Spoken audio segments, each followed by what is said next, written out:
छात्रों, आज मैं दिनेश कुमार आचार्य, भौतिक अध्यापक, आदर्श विद्या मंदिर नोखा से गाउस के नियम के अनुप्रयोग के बारे में अध्ययन करेंगे। गाउस के नियम जो पहला हमारा जो अनुप्रयोग है वो है अपरिमित समरूप आवेशित परत के कारण विद्युत क्षेत्र की गणना। ये ज्ञान को इससे पहले आपको बताया जा चुका है, लेकिन मैं आपको बताता हूँ कि इससे कुछ चीजें पहले मालूम हो। जैसे गाउस का नियम हमने पहले पढ़ चुके हैं। गाउस का जो नियम है वह फाई बराबर Q अपॉन एप्सिलॉन 0 है, जहाँ फाई विद्युत फ्लक्स है, Q के परिबद्ध आवेश परिबद्ध क्षेत्र में जो आवेश है उस आवेश की मात्रा है, एप्सिलॉन 0 स्थिरांक होता है। ये जो है गाउस का नियम, वो फ्लक्स क्या होता है, फ्लक्स और विद्युत क्षेत्र में संबंध इसका आपको मालूम होना चाहिए। फ्लक्स सदैव विद्युत क्षेत्र की दिशा और क्षेत्रफल की दिशा दोनों का, ये दो विद्युत क्षेत्र और क्षेत्रफल दोनों सदिश राशि है। इन दोनों सदिश राशियों का अदिश गुणनफल फ्लक्स के फाई के बराबर होता है। तो फाई बराबर E डॉट E ए होता है। ये दोनों सदिश राशि हैं जिसको हम E a cos थीटा लिख सकते हैं। ये फ्लक्स के बारे में इसी तरीके से हमें इसमें आवेश की मात्रा निकालनी पड़ेगी।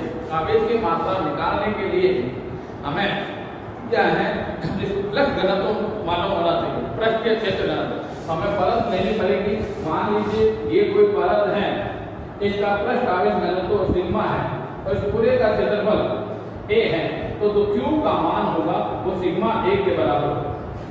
ये तीन चीजों का मालूम करते हुए हमें इसको आगे, क्योंकि फ्लक्स का मान निकालने के लिए हमें दिशा का ज्ञान होना जरूरी है, तो इसलिए पहले अपन विद्युत क्षेत्र की दिशा निकालेंगे। मान लेंगे ये कोई अपरिमित समरूप आवेशित परत। अब अपरिमित का मतलब इसका आकार निश्चित बहुत बड़ी है। समरूप आवेशित यानी कि इसका आवेश का मान सभी जगह पर समान है, ऐसा नहीं है कहीं पर अधिक कहीं पर कम। ये परत है, इसके r दूरी पर बिंदु P है। इस बिंदु पर हमें विद्युत क्षेत्र की तीव्रता ज्ञात करनी है। तो विद्युत क्षेत्र की तीव्रता ज्ञात करने के लिए पहले अपन इस परत के लंबवत OP रेखा खींचेंगे, क्योंकि हमें पहले विद्युत क्षेत्र की दिशा ज्ञात करनी है। तो हमें कोई क्षेत्रफल अल्पांश लेना है। वो क्षेत्रफल अल्पांश इस O बिंदु से बराबर दूरी पर होने चाहिए तथा इस रेखा के लंबवत होने चाहिए। तो यहाँ अपन ये दो बराबर बिंदु लिया A1 और A2। यहाँ A1 अल्पांश है, यहाँ A2 अल्पांश है। यहाँ इसके कारण हमें विद्युत क्षेत्र की गणना करना है। तो ये आपको पहले बताया जा चुका है। यदि कोई आवेश प्लस है तो विद्युत क्षेत्र की दिशा बिंदु की आवेश से बिंदु की तरफ जाते हुए होती है, जबकि अगर माइनस आवेश है तो बिंदु से आवेश के आते हुए होती है। हम यहाँ पर धनात्मक आवेश लेते हैं तो बिंदु A से P पर विद्युत क्षेत्र की दिशा इस AP दिशा में ये E1। इसी प्रकार A2 के कारण इसकी जो विद्युत क्षेत्र की दिशा है वो A2P की दिशा में, तो एक A1P दिशा है और एक A2P दिशा में। अब ये दोनों जो विद्युत क्षेत्र की तीव्रता है वह बराबर होंगे, क्योंकि दूरियां बराबर है, आवेश का मान बराबर है। तब हमें क्या करना पड़ेगा, उनको घटकों में विभाजित करना पड़ेगा। मान लेते हैं ये कोण थीटा है, दोनों के कोण बराबर होंगे। ये कोण थीटा के ये दोनों कोण भी थीटा होंगे। अब इस विद्युत क्षेत्र को अपन एक अक्ष के अनुदिश विद्युत घटक में विभाजित करेंगे, दूसरा इस अक्ष के लंबवत P बिंदु पर ज्ञात करेंगे। तो P बिंदु पर E2 sin थीटा, इधर E1 sin थीटा होगा। अगर हम इस विद्युत क्षेत्र की तीव्रता को घटकों में विभाजित करेंगे तो ये एक A2 sin, ये दोनों सदिश आपस में बराबर होंगे, परंतु विपरीत दिशा में होने के कारण एक दूसरे को कैंसिल कर देते हैं, समाप्त कर देते हैं, नष्ट कर देते हैं। अब अपन अगर इस क्षेत्र के अध्ययन देखें आवेश की लंबवत दिशा में, तो यहाँ E2 cos थीटा और इधर ये E1 cos थीटा। अब इन दोनों की दिशा समान है तो ये आपस में जुड़ जाएंगे। तो इससे ये सिद्ध होता है इस तरह हम अलग अलग प्रकार के कोई भी आवेश लेवे तो सभी आवेशों के कारण ये जो E1 cos theta E2 cos theta की जो दिशा है वह इस परत के लंबवत। इस प्रकार जितने भी अपन क्षेत्रफल अनुपात लेंगे उन सभी में विद्युत क्षेत्र की दिशा इस परत के लंबवत। तो हमें पहले तो ये सिद्ध करना है कि कोई भी परत के बाहर की कैसा भी बिंदु हो सभी बिंदुओं पर विद्युत क्षेत्र की दिशा है वो इस परत के लंबवत। अब हमें ये मालूम हो गया कि परत के लंबवत होगी। अब अपन निकालेंगे इसके सापेक्ष विद्युत क्षेत्र की दिशा। किसी भी गाउस के नियम का अगर आपको प्रयोग करना है और विद्युत क्षेत्र की तीव्रता निकालनी है तो फ्लक्स के दो मान निकालने हैं, एक गाउस के नियम से एक परिभाषा से। वो दोनों मान बराबर होंगे, दोनों को बराबर कर देंगे, दोनों को बराबर करके विद्युत क्षेत्र की तीव्रता निकालेंगे। हर एक में ऐसा है। अब फ्लक्स का मान पृष्ठ से निकलता है तो फ्लक्स कहां से लेगा तो हर एक में हमें क्या करना पड़ेगा, एक गाउस से पृष्ठ खींचना पड़ेगा। उस गाउस से पृष्ठ कितना फ्लक्स निर्गत होता है या निवेश होता है उसके बारे में हम यहाँ क्या क्योंकि हम प्लस आवेश लेते हैं निर्गति लिया जाता है।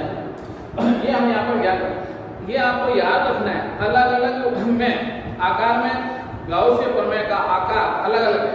लेते तो आकार बेलनाकार है लेकिन एक में परत के लंबवत देते हैं, आगे हम आप देखोगे परत के समांतर लेंगे तो अलग अलग है। यहाँ हमें क्या है ये आपको याद रखना पड़ेगा। किसी भी परत पर अगर विद्युत क्षेत्र की तीव्रता ज्ञात करनी है तो परत के लंबवत विद्युत हमें गाउस से पृष्ठ की कल्पना करेंगे। तो देखिए मान लीजिए ये बिंदु है और हमें ये परत है, इस परत के सापेक्ष विद्युत क्षेत्र की तीव्रता ज्ञात करनी है ये कारण। और ये क्योंकि सामान्य मैंने आपको पहले बताया हुआ है आवेश जो प्लस में लेते हैं और ये r दूरी पर है P बिंदु और विद्युत क्षेत्र तब अपन क्या करता है एक बेलनाकार गाउसियन पृष्ठ की कल्पना। बेलन ऐसा बेलन खींचते हैं जिसकी लंबाई 2r इधर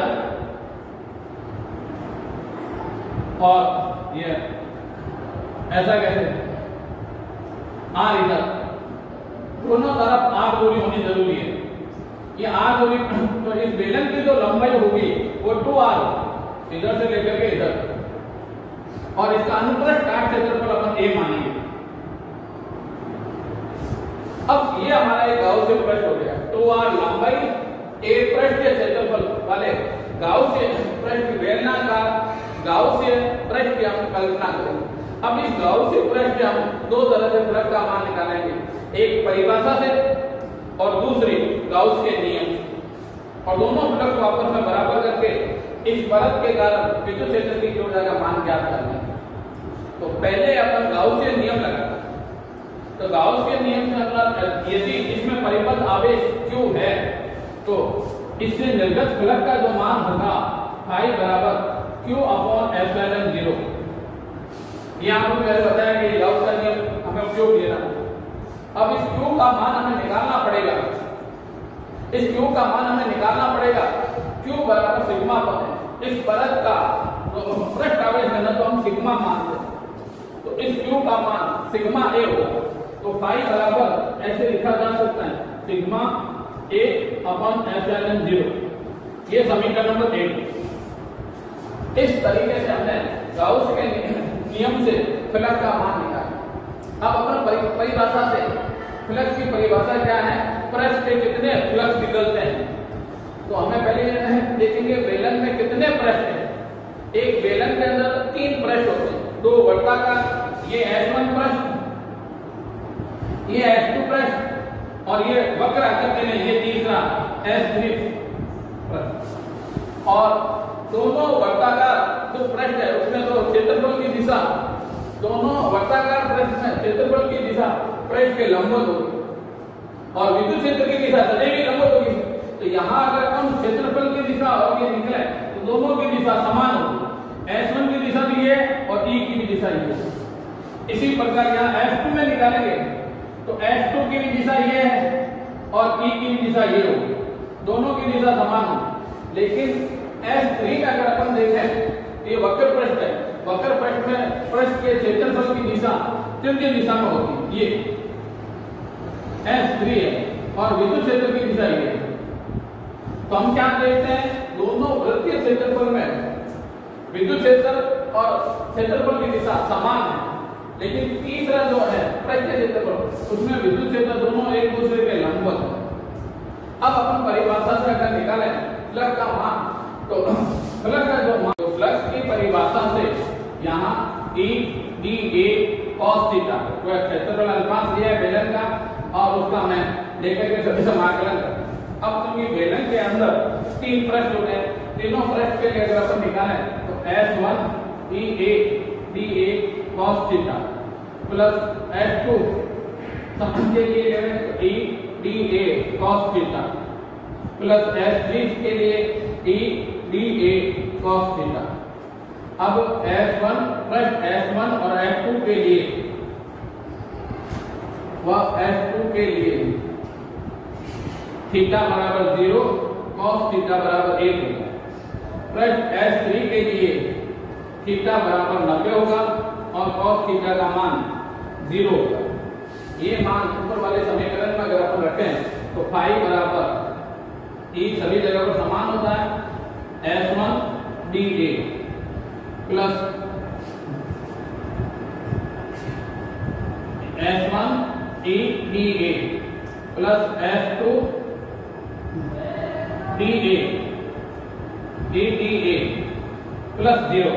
क्यों? क्योंकि इसमें बहुत 90 का मान 0 होता है, ये राशि पूरी 0 होती है। अब क्योंकि विद्युत क्षेत्र का मान दोनों समान होता है, इसको ऐसे लिखा जा सकता है, फाई बराबर E समाकलन S1 dA E समाकलन S2 dA। ये dA अनुप्रस्थ काट क्षेत्रफल है, अनुप्रस्थ दोनों का क्षेत्रफल समान होता है, दोनों का अनुप्रस्थ काट क्षेत्रफल A है, तो फाई बराबर EA प्लस EA, तो 2EA। इस तरीके से हमने ये फ्लक्स की परिभाषा से फाई का मान ज्ञात कर लिया। यहाँ पर पहली समीकरण है वो हमने गॉस के नियम से ज्ञात किया है, यहाँ दूसरी समीकरण है जो कि हमने फ्लक्स की परिभाषा से ज्ञात किया। दोनों फाई के मान आपस में बराबर है, समीकरण 1 और 2 से बराबर कर देते हैं, 1 और 2 से 2EA बराबर sigma A upon epsilon 0। A cancel हो जाएगा, E बराबर हो जाएगा सिग्मा अपॉन 2 एप्सिलॉन 0। इस तरीके से अपन किसी भी आवेशित परत के कारण विद्युत क्षेत्र की तीव्रता ज्ञात कर सकते हैं। अब क्या है, आपने देखा होगा इस सूत्र के अंदर कोई आग नहीं है, इसका मतलब क्या हुआ, यदि कोई आवेशित परत है तो उसकी विद्युत क्षेत्र की जो तीव्रता है वो दूरी पर निर्भर नहीं करती, सभी दूरियों पर विद्युत क्षेत्र की तीव्रता समान होती है। यहाँ पर भी उतनी विद्युत क्षेत्र की तीव्रता होगी, यहाँ पर भी उतनी है, यहाँ पर भी। इसलिए प्राय पेपरों में ये आता है कि अपसारक परत है, दूरी दुगनी कर दी जाए तो विद्युत क्षेत्र की तीव्रता होगी आधी दुगनी, तो कोई मान फर्क नहीं पड़ेगा। कभी अनुपात बोल लेते हैं, अनुपात 1:1 होगा। इस तरह से हम विद्युत क्षेत्र की तीव्रता ज्ञात कर सकते हैं। तो जैसे हमने देखा, इसमें जो अनंत परत आवेश है वो दूरी पर निर्भर नहीं है। सामान्यतया जरूरी नहीं है कि अपरिमित बहुत बड़ी हो, कोई अगर सीमित आकृति की परत है तो उसके पास वाले बिंदुओं पर भी, पास वाले बिंदुओं के लिए ये अपरिमित कहलाती है। ज्यादा दूरी हो तो ये अपरिमित कहलाती है। पास वाले बिंदुओं सभी जगहों पर विद्युत क्षेत्र की तीव्रता समान रहती है। अब विद्युत क्षेत्र की तीव्रता समान रहती है तो अगर अपन विद्युत क्षेत्र और दूरी के साथ में ग्राफ खींचे तो ग्राफ देख के दूरी के साथ में, क्योंकि दूरी पर निर्भर ही नहीं करता। अगर अपन इसमें मान रखें ये R है और E, विद्युत क्षेत्र E इस दिशा में है और R इस दिशा में। मान लो जब दूरी यहाँ पर हो तो 0 हो तो विद्युत क्षेत्र की तीव्रता E मान लेते हैं। अब अपन अगर दूरी का मान बढ़ाते जाएंगे तो जैसे जैसे दूरी का मान बढ़ाएंगे तो विद्युत क्षेत्र की तीव्रता का मान नहीं बढ़ेगा, उसका मान उतने रहेगा। तो यह ग्राफ सदैव समांतर F R के अक्ष के समांतर आएगा। क्यों? क्योंकि विद्युत क्षेत्र की तीव्रता पर निर्भर नहीं करता। अब अगर हम दूसरी चीज और कभी भी कोई ग्राफ वगैरह खींचना है, उसमें सबसे ज्यादा तो सहायता करता है वो सूत्र क्या है, सूत्र की सहायता से अपन ग्राफ खींचते हैं। इसलिए आपको तो सूत्र के बारे में मालूम होना चाहिए। आपने 10वीं क्लास में देखा होगा दो राशियां x और y के बीच में ग्राफ खींचा था, उसमें दोनों पद जो घातांक समान थे उनकी ग्राफ खींचा तो एक सीधी रेखा प्राप्त हुई। अब अगर अपन इसमें ये ग्राफ खींचे सिग्मा और विद्युत क्षेत्र के बीच, अब हमारा ये ग्राफ है विद्युत दूरी, अब E और सिग्मा के बीच में अगर ग्राफ खींचे तो सूत्र से आप देख रहे हैं ये स्थिरांक है और सिग्मा आया हुआ है, यानी कि हमारा जो विद्युत क्षेत्र की तीव्रता है वो सिग्मा के समानुपाती है। और दो राशियां आपस में अगर समानुपाती हो तो सदैव ग्राफ सीधी रेखा में आता है। क्योंकि इसमें सिग्मा का मान 0 तो विद्युत क्षेत्र का मान भी 0 होता है। अगर अपन यहाँ ग्राफ खींचे वो x y o x पर E और सिग्मा, यानी हम इसके आवेशित करेंगे तो सिग्मा का मान बढ़ेगा, सिग्मा का मान बढ़ेगा तो विद्युत क्षेत्र की तीव्रता बढ़ेगी। किस अनुपात, क्योंकि समानुपाती है, समानुपाती का ग्राफ सदैव सीधी रेखा में आता है। तो अगर हम सिग्मा यहाँ पृष्ठ आवेश घनत्व लेंगे,